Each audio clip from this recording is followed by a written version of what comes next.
अस्सलाम वालेकुम प्यारे बच्चों, उम्मीद है आप खैरियत से होंगे। प्यारे बच्चों, हमारा सिलसिला स्कॉलरशिप इम्तिहानात के हलशुदा सवालात ये जारी है। पिछली दफ़ा हमने जो सवालात हल किए थे, उम्मीद है वो सवालात आपको अच्छी तरह समझ में आए होंगे। इसी तरह सिलसिले को आगे बढ़ाते हैं और स्कॉलरशिप ही नहीं, आगे की आप कोई भी एग्ज़ाम की तैयारी कर रहे यह आपके लिए बहुत ज़्यादा मुफीद है। इसीलिए आइए इसको समझते हैं। चंद सवालात हम आज भी आपके सामने लेकर आए हैं। वीडियो अच्छी लगे तो उसको लाइक कीजिए और शेयर कीजिए। तो आइए, सवाल नंबर 1 दिया गया है कि 504 मीटर तार को 8 जगह काटा गया। काटकर इसके मसावी टुकड़े करने पर हर एक टुकड़े की लंबाई कितनी होंगी? और ऑप्शन है number 1 68 meter, number 2 63 meter, number 3 56 meter और नंबर 4 54 मीटर। सबसे पहले हम क्या करते हैं, हम सवाल हल करने के लिए सबसे पहले एक तार, मिसाल के तौर पे तार है, कितना भी हम ले सकते हैं। मिसाल के तौर पे तार है, ये तार के मसावी यानी कि 8 टुकड़े किए गए। तार को 8 जगह से, 8 टुकड़े नहीं किए गए बल्कि 8 जगह से काटा गया। एक जगह, ये 2 जगह, 3 जगह, 4 5 6 7 8। हम क्या समझ करते, 8 से ये इसको तकसीम दे देते तो हम समझते हमारा जवाब आ गया। कंफ्यूज आते, यानी कि हम क्या करते 8 जगह से, यानी कि हम समझते कि 504 को 8 से तकसीम कर देंगे। 8 का 8, 8 पंजे 40, 8 छक्के 48, बच रहे 2, 8 तिया 24। हम यहाँ ऐसा इस तरह से करते हैं, यहाँ इस तरह से नहीं करना है। तो 8 जगह से काटने के बाद उसके कितने टुकड़े बन रहे हैं तो वो देखना है, क्योंकि ये सवाल जो है ना, तो स्कॉलरशिप ही नहीं, कोई भी कम्पिटिटिव एग्जाम के अंदर आप टीटी दे रहे हो, सीटीईटी एग्जाम दे रहे हो, तो उसके अंदर ये अक्सर सवाल इस तरह से पूछे जाते हैं। तो टुकड़े कितने हो रहे, सबसे पहले 8 जगह से काटने के बाद ये एक टुकड़ा, 2 3 4 5 6 7 8 9 टुकड़े हो रहे हैं। कितने हो रहे हैं? 9 टुकड़े। अब 9 टुकड़े होने के बाद जाहिर सी बात है कि 504 को 9 से तकसीम करने का, तो हो जाएगा 5 का ये 9, 9 एक 9, 9 तिया 9, 9 पंजे 45, 9 पंजे 45 हो जाएंगे, बचेंगे 5, हो जाएंगे 54 तकसीम करने पर। तो 5 5 9, 9 8 ये 9 पंजे 45, 9 छक्की 54 हो जाएंगे, यानी कि 56 आ जाएंगे। यानी जवाब नंबर 3 इसका सही जवाब होगा। हम ये तरीके से करते, मगर तरीका ये गलत है, क्योंकि जवाब 63 आ रहा। अब आप पूरे समझते कि ऑप्शन में भी 63 तो ये जवाब आ जाएगा। नहीं, ये बिल्कुल इस तरह से नहीं है ना। 8 जगह से काटने के बाद 9 टुकड़े होंगे, 9 जगह से काटने के बाद 10 टुकड़े होंगे, 11 जगह से काटने के बाद 12 टुकड़े होंगे। इस बात को आप ध्यान में रखिए। इसी तरह से सवाल नंबर 2 है कि एक मुसाविल अजला मुसल्लस के एक जिले की लंबाई 10 सेंटीमीटर है। इस मुसल्लस के अहाते के मसावी, अहाते वाले मुरब्बे के एक जिले की लंबाई कितनी होंगी? Option number 1 30 centimetre, number 2 8 centimetre, number 3 7.5 centimetre, number 4 10 centimetre. इसको हल किस तरह से करना है ये समझ लीजिए आप। सबसे मुसाविल अजला मुसल्लस किसे कहते हैं? मुसाविल अजला मुसल्लस यानी कि ऐसा मुसल्लस जिसके तमाम जिले मसावी हो, यानी ये जिला ये जिला ये जिला मसावी हो। तो उसने कहा कि मुसाविल अजला मुसल्लस के एक जिले की लंबाई 10 है, 10 सेंटीमीटर है। तो जाहिर सी बात है एक जिले की लंबाई 10 सेंटीमीटर, इस मुसल्लस के मसावी अहाता, तो अहाता ये 10 है तो ये भी 10 है, ये भी 10 है। यानी कि मुसल्लस के अहाता का ज़ाब्ता होता है कि तमाम जिलों की जमा, यानी 10 जमा 10 जमा 10 बराबर 30, ये मुसल्लस का अहाता हो जाएगा। अब उसने क्या कहा आगे, यहाँ तक सवाल हल हो गया। तो अहाते वाले मुरब्बे के एक जिले की लंबाई कितनी होंगी? तो हम इस तरह से ले सकते हैं कि मुसल्लस की अहाता भी उतना, यानी कि मुसल्लस का अहाता इतना होगा तो मुरब्बे का भी अहाता उतना ही होगा। यानी कि मुरब्बा है, 4 ज़िले वाली शक्ल को मुरब्बा कहते हैं।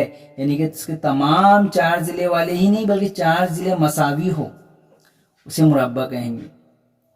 तो इनकी लंबाई इसका ज़ाब्ता है, इसका मुसल्लस का अहाता, मुरब्बे का अहाता, मुरब्बे का अहाते का ज़ाब्ता है। मुरब्बे का अहाता बराबर होता है 4 ज़रब ज़िला, बराबर उसने बोला कि इसका जितना अहाता है तो इसका भी उतना अहाता है। बात समझ में आ रही है आपके? तो मुरब्बे का अहाता यानी कि 4 ज़िला, जैसे कि वैसे एक ज़िले की लंबाई मालूम करना है, यानी कि हमको मालूम क्या करना है, ज़िले की लंबाई मालूम करना है। तो ज़िला बराबर हो जाएगा 30, ये इसके तकसीम में आ जाएगा तो ये 4 हो जाएगा। यानी कि 4 से 30 को तकसीम करेंगे तो 4 का 4 के बारे में 30 नहीं आता, 28 आते, 4 7 28, यहाँ लगेंगे आशरिया, बच रहे 2 लगाएंगे हो जाएंगे 20, तो 4 पंजे 20 यानी 7.5, यानी कि जवाब नंबर 3, इसका ऑप्शन नंबर 3 सही जवाब होगा 7.5। अब सवाल नंबर 3 है, एक पानी की टंकी में 140 लीटर पानी समाता है। इस टंकी का 4/7 हिस्सा पानी से भरा हुआ है। तो इस टंकी को पूरा भरने के लिए और कितने लीटर पानी की जरूरत होगी? एक पानी की टंकी के लिए जैसे समाए 140 लीटर है और टंकी का हिस्सा 4/7 हिस्सा भरा हुआ है, बाकी कितना है भरने के लिए और कितने लीटर पानी की जरूरत होगी, हमें यह मालूम करना है। तो सबसे पहले 4/7 हिस्सा भरा हुआ है, किस में से भरा हुआ है? 140 में से 4 हिस्सा भरा हुआ है। 140 का 4/7 हिस्सा भरा हुआ है तो बराबर 4 एका 7 एका 7, 7 दूनी 14, बराबर 4 ज़रब 2 यानी 4 दूनी 8, सिफर का सिफर, यानी कि 80% वो भरा हुआ है। यानी कि 80 लीटर भरा हुआ है। कितने लीटर भरा हुआ है? 80 लीटर। कुल कितना टंकी का हिस्सा 4/7, कितने 140 लीटर की टंकी है जिसमें 4/7 भरा हुआ है, बचेगा कितना? यानी कि पूरा 80 लीटर उसमें से भरा हुआ है। 140 यानी कि 80 आ जाएगा तो कितना बच जाएगा? यानी कि 140 मनफी 80, यहाँ हमको मालूम करना है कि कितना खाली है, तो खाली मालूम करना है। तो 140 में से 80 माइनस हो जाएंगे तो बचेंगे 60, यानी कि जवाब नंबर 1, ऑप्शन नंबर 1 इसका सही जवाब होगा। यानी कि कितने लीटर पानी की जरूरत होगी? भरने के लिए 60 लीटर पानी की जरूरत होगी, 80 लीटर वो भरा हुआ है। ठीक है, इसी तरह से सवाल नंबर 4 है कि 30 मीटर लंबाई वाली रस्सी को 5 जगह मसावी फासले पर काटने पर 2 टुकड़ों की लंबाई कितनी होगी? ऑप्शन नंबर 1 है 6 meter, number 2 10 meter, number 3 5 meter, number 4 18 meter. इसी नौइयत का सवाल हमने पीछे देखे, ये वही सवाल है, उसी नौइयत का है, थोड़ा सा चेंज है। 30 मीटर वाली रस्सी, ये रस्सी है, इसको 5 जगह से काटा गया, 1 2 3 4, ये 5 जगह से इसको काट लिए। काटने के बाद उसकी लंबाई यानी कि हर किसी का यानी कि कितने टुकड़े हो रहे? 1 2 3 4 5 6, 6 यानी कि 30/6, 6 का 6, 6 पंजे 30, यानी कि एक टुकड़े की लंबाई कितनी? 5 5 5, हर टुकड़े की लंबाई कितनी हो रही? 5 मीटर। तो उसने 2 टुकड़ों की कहा, यानी कि ये 5 और ये 5 10, यानी कि दोनों की टोटल कितने आएगी? 10, कोई भी 2 टुकड़े ले सकते हैं आप। तो 10 मीटर, ऑप्शन नंबर 2 इसका सही जवाब होगा।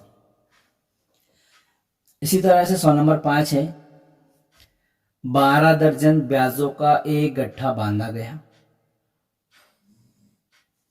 12 दर्जन है, एक ब्याज की मोटाई 5 मिलीमीटर है, तो ब्याजों के गड्ढे की ऊंचाई कितनी सम होंगी? ऑप्शन है 72 सम, number 2 720 millimetre, number 3 720 decimetre, number 4 720 metre. ये सवाल पिछली दफ़ा भी एग्ज़ाम में पूछा गया था। तो इस नोयत के सवाल बहुत सारे आपको एग्ज़ाम में मिल जाएंगे। तो अगर आप यहाँ समझ लिए अच्छी तरह से तो उम्मीद है कि एग्ज़ाम में भी आपको आसानी होंगी। तो 12 दर्जन यानी कि 12 दर्जन,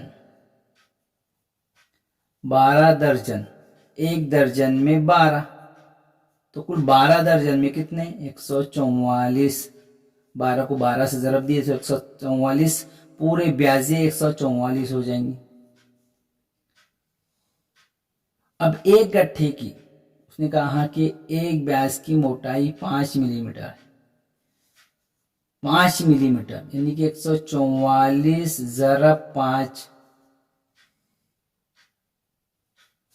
मिलीमीटर है। 5 चौक 20, 20 का सिफर हासिल आए 2, 5 चौक 20 और 2 22 के 2 हासिल आए 2, 5 का 5 और 2 7, यानी 720। मगर इसको तकसीम करें यानी कि इसको सेंटीमीटर में तब्दील करेंगे तो सिफर से सिफर कैंसिल हो जाएगा, बचेंगे 72, यानी ऑप्शन नंबर 1 इसका सही जवाब होगा। इसी तरह सवाल नंबर 6 है कि बाजार में 17 आम की टोकरियों की कीमत 6035 रुपए है, तो बताइए ऐसी 25 आम की टोकरियों की कीमत कितनी होंगी? और ऑप्शन नंबर 1 355 रुपए, नंबर 2 8875 रुपए, नंबर 3 8625 रुपए और नंबर 4 365 रुपए। तो आइए सवाल को हल करते हैं कि सबसे पहले 17 आम की टोकरियां हैं। सबसे पहले हमको क्या करना होगा? एक आम की टोकरी की कीमत मालूम करना होगी। तो सबसे पहले एक आम की टोकरी की कीमत है मालूम करेंगे, इसको तकसीम करेंगे 17 से। एक आम की टोकरी,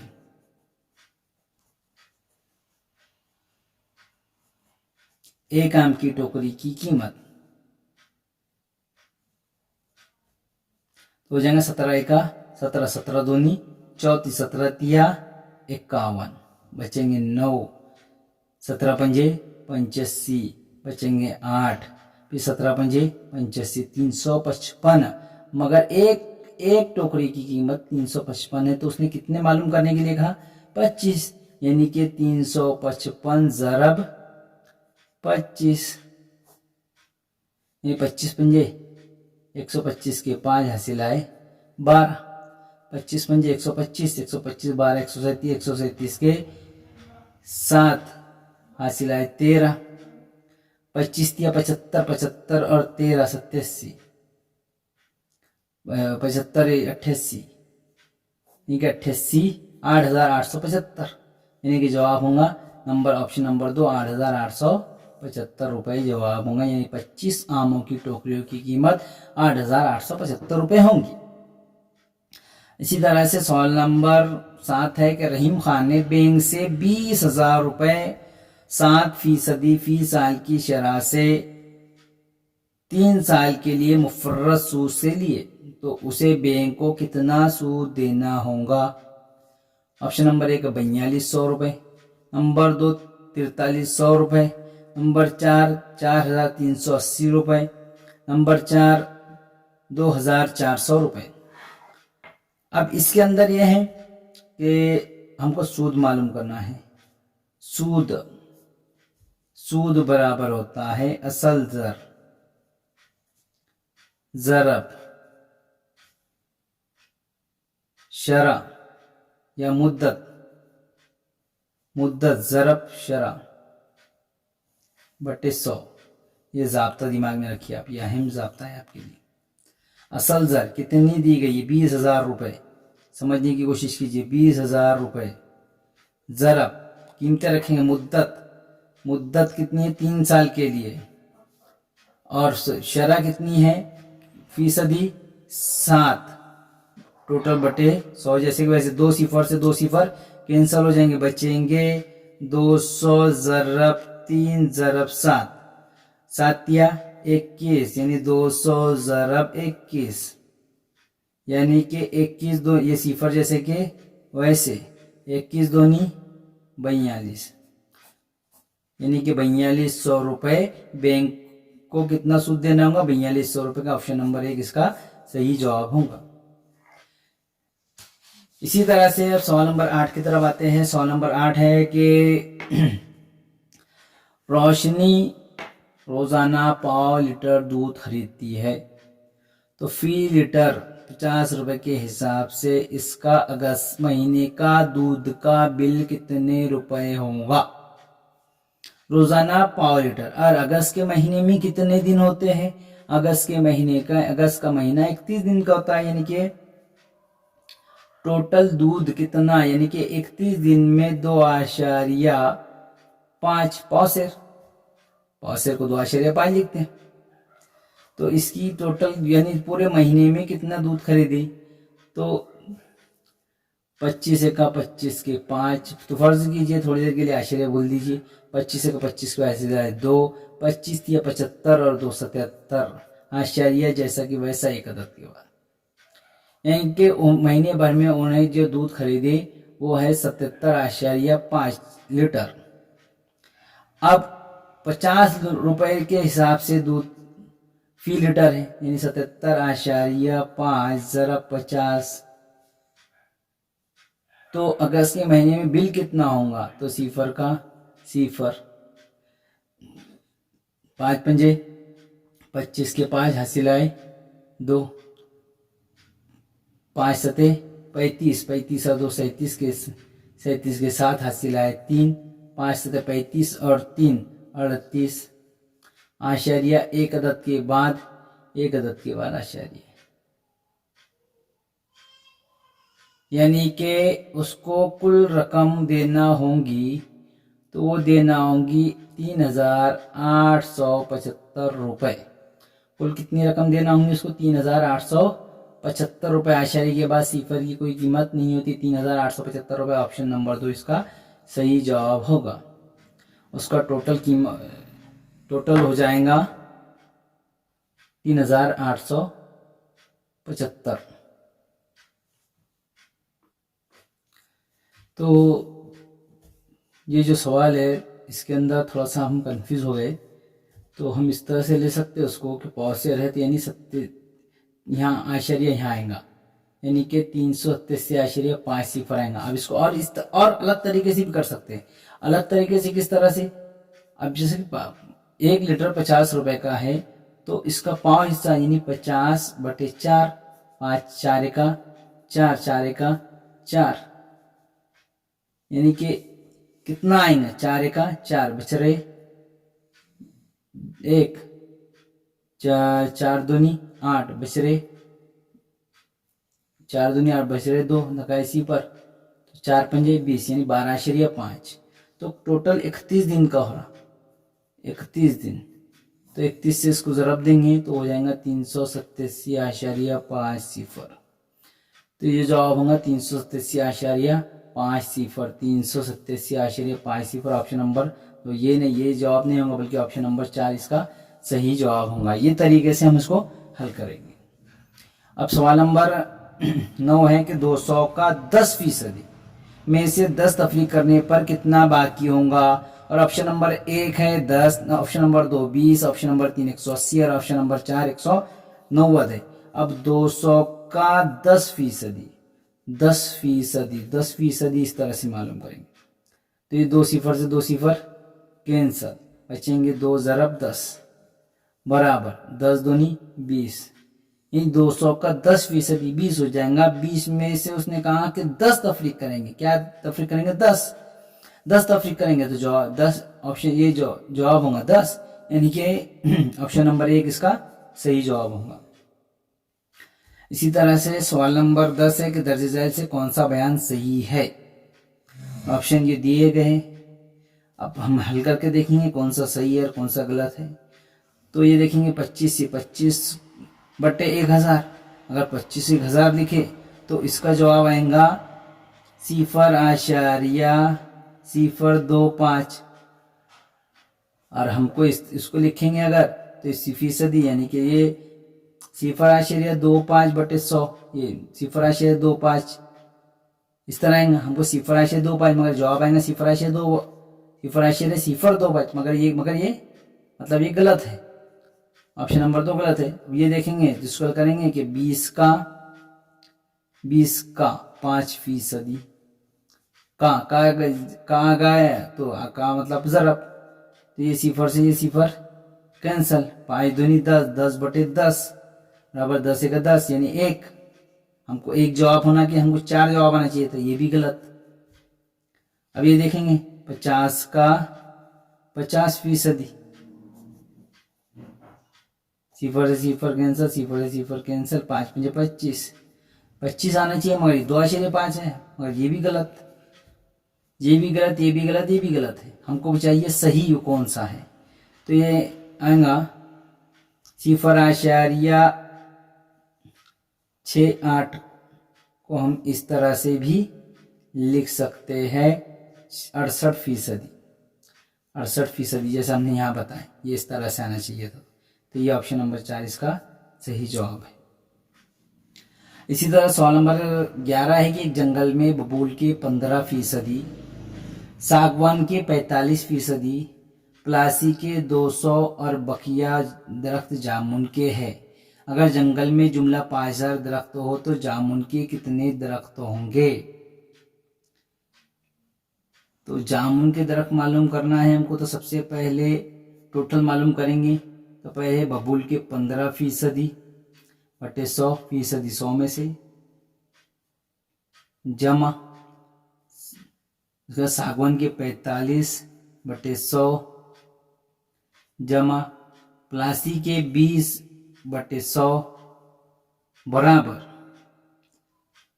जामुन के, यानी कि फिर उसने कहा कि बकिया दरख्त जामुन के हैं। अगर दरख्त में कुल जुमला 5000 दरख्त हो तो सबसे पहले इनकी टोटल, तो फर्ज कीजिए इनकी टोटल है x% बटे कितने 5000 में से, तो बराबर हो जाएंगे 15 और 45, 60 और 20, ऊपर के ऊपर जमा करेंगे तो हो जाएंगे 80 बटे 100 बराबर x बटे 5000। इससे इसको ज़रब देंगे, इससे इसको ज़रब देंगे तो हो जाएगा 5000 ज़रब 80 बटे 100 बराबर x, यानी कि इनकी तादाद मालूम करें हम, किसकी, सागवान के, प्लासी के और बबूल के दरख्तों की तादाद कितनी हो रही वो मालूम करें। जो बच जाएगा तो बस जामुन के दरख्त आएंगे, तो x यानी कि 0 से 0 2 के आंसर बचेंगे 50 ज़रब 80 बराबर 2 0 के 2 0, 8 5 40 यानी 4000। यानी बबूल, सागवान और प्लासी के दरख्त की तादाद कितनी है 4000 है। हमें बाकी जो बच गए यानी कि 5000 हमें मालूम करना है जामुन के दरख्त, जामुन के दरख्त की तादाद बराबर 50, जामुन के दरख्त की तादाद ये 5000 मनफी 4000 बराबर 1000, यानी कि ऑप्शन नंबर 3 इसका सही जवाब होगा। उम्मीद है प्यारे बच्चों आज के सवालात आपको आसानी से अच्छी तरह से समझ में आ गए होंगे। अगर सवालात समझ में आए तो लाइक कीजिए, शेयर कीजिए, चैनल को सब्सक्राइब कीजिए। खुदा हाफिज।